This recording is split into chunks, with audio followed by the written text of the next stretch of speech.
right. Zviri sei matraders? Asi ndotaura naushu retail traders. Ushu iwewe handitika neni ndiripo ipapo ndiri retail trader.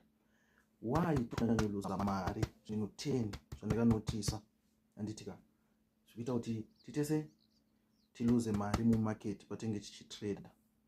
Number 1, pane lack of knowledge. Wakawanda havasi kunzwisisa market structure, kuti market structure iri kunyatsotaura kuti chii kana takavhura pamacharts handitika. Vane basic understanding yekuti market kana ichienda mudenga, market kana ichidzika, market kana ichirenja handiti. But pane mamwe mascenario yekuti market iri kuenda mudenga handiti, yogadzira high ne higher low, yotamba pakati apo. Kana rowa neconfusion achazivi kuti ichiri muuptrend here, yatransition yamudowntrend here handitika. Panoda kudzidzwa futi ipapo. Tine ishi inonzi order flow. Ishi muorder flow matraders akawanda anyatsopanzwisisa apo. Ndomune maconcept ana liquidity order flow handitika. Ndomune maaccumulation nemadistribution muorder block, muningireni order flow handitika. Saka tata beginners guide reconcept ishi yeorder flow. Kana usatoona video ratikagadzira market structure introduction, pinda paplaylist iri panapa payoutube pedu rakanzi introduction to forex traders for beginners. Unoona mavideo aya handitika. Right. Risk management tokusimbisana kuti no risk no lambo nevamwe vanhu vagara vane mari handitika. Saka akaluza anofanda imwe 100 pa2000 yaagara anayo. Iwo ukaluza 100 you will take 6 months kurecover 100 iyoyo kuti udeposit futi over wacho uchiti no risk no lambo handitika. Ipapapa ngapagadziriswa handitika. Tadzoka futi ipapapa handitika. No risk management, ngatimanagei risk handitika. Ngatisaisei mari yakawandisa patrade 1, lese une $100 handiti. Oriska mari yese maya tsvaga masetup ekufollowa handitika. Una setup iraiva wopinda. Kana wabudiswawo unodiswa nestop loss. Wakarowa mari ishi reasonable. Pakuisa stop loss futi zima errors ekuisa stop loss.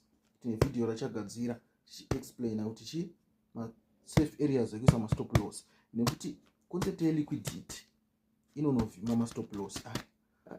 Iwewe kuti usava liquidity, you should spot liquidity.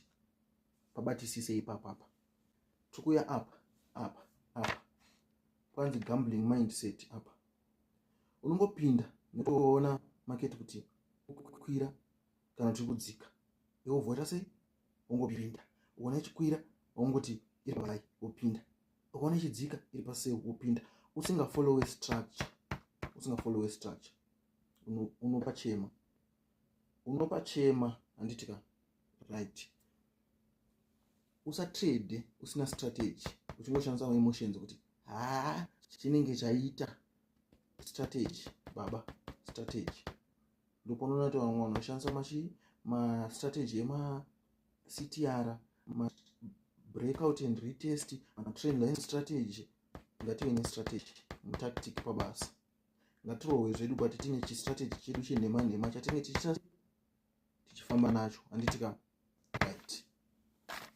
Apa emotional trading apa tinoshandisa emotions akawandisa handitika.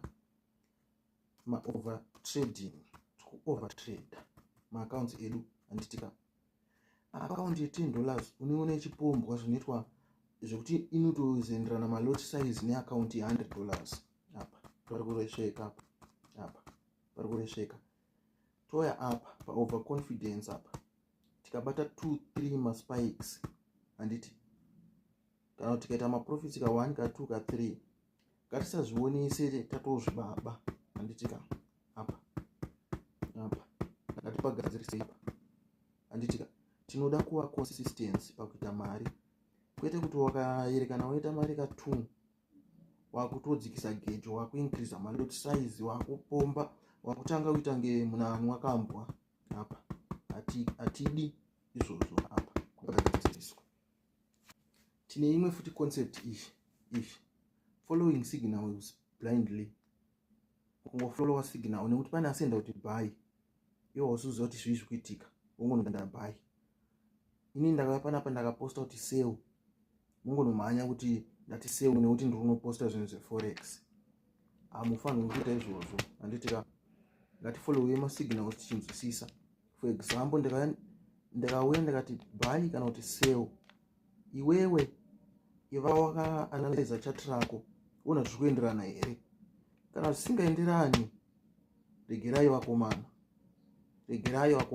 regerai. Handitika toya apa overtrading apa. Ngatisawanze matrades akomana kana pasina setup. In fact, kana pasina setup ngatisatrade. Handitika nyangwe takaita gore rese tisina kutrade vo zvakadaro. Handitika zviri nani kumisa setup than to make a loss, uchizinyepera kuti chii ndane setup ipo pasina apa. Regerai vakomana. Tobva tauya apa pa ignoring market structure apa. Usaignore market structure kana uchiziya. Handitika market kana iri muuptrend tinotrade mabuy, market kana ya mudowntrend tinotsvaga masell. Kuti tive safe tinotrade trend kwari kuenda nesuwo totsvaga maentry kuenda naro ikoko. Vanotrade maretracements musavatedzere, vamwe vacho vakachimasta chinhu ichi. Handitika vamwe vacho vanongopinda worarama nelaki, varume vanorarama nelaki vakaimbona mutubudzi.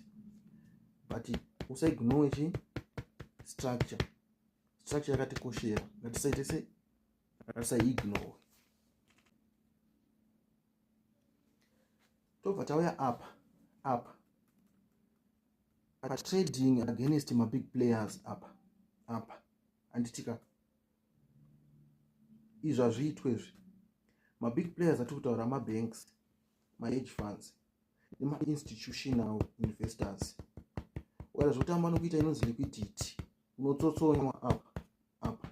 Handitika kutrade against mabig player unenge uchiti ukaona maconcept awakadzidza, angava esmart money, angava market maker, ameno munhu wangu ukadzidzawo. Handitika ukaona kuti aita iwe woita opposite. Regerai vakomana, regerai. Handitika unenge uchinyatsozva kuti move iri ravhima vanhu, rapedza, rakufanira kubhayana, rakufanira kusiyana. Iwewe uri kurova opposite. Uri kuitirei izvozvo? Famba nevakomana vahombe ava. Vakomana vahombe vachararama nekusingaperi. Ngatifambe navo. Handitika ita semumvuri wavo vanhu ava. Ona mumvuri wako kana uri pamumvuri hauoneke, hazvirevi kuti wasara pawapinda pamumvuri, uripo. Uchingonobuda pazuva unoona uripo. Tsomutsomu mumvuri wako hauite sei, haufa kukusiya. Ndo zvatinoita vakomana ava. Vakomana ava ngatitambe navo zvekuti pavanenge vachiita metsi dzavo dzekuvhima liquidity tisitenge tisimo market, wotofungidzira kuti hatimo. Handitika pavanenge vakufamba torova masniper entry tofamba navo. Handitika pabatisise ipapo. Apa pakanzi no trading plan apa akasaresveke ngapagadziriswe. Trading plan iyi maplans ako ekutrade, kuti ndikaona chakati ndopinda, ndikaona chakati ndobuda, ndaona chakati handipinde. Handitika maplans aya tofanira kunge tinawo aya. Ngatite marules ekuti stop loss yangu isa pakati. Kana ndisina kuona zvakati nezvakati handipinde nekuti handina pekuisa stop loss.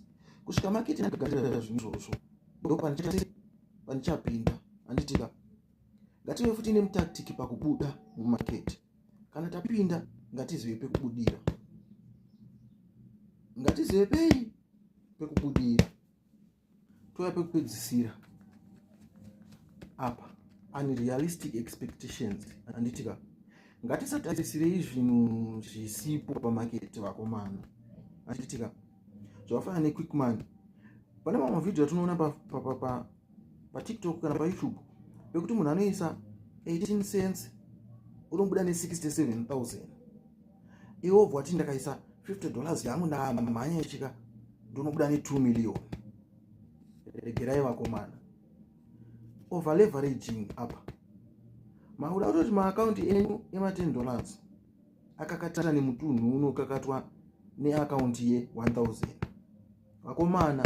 Vakomana, forex haisi get rich quick scheme. Panoshandwa. I hope madzidza 1 2 3 zvinhu. Anditika kana uri munyowani pa this channel,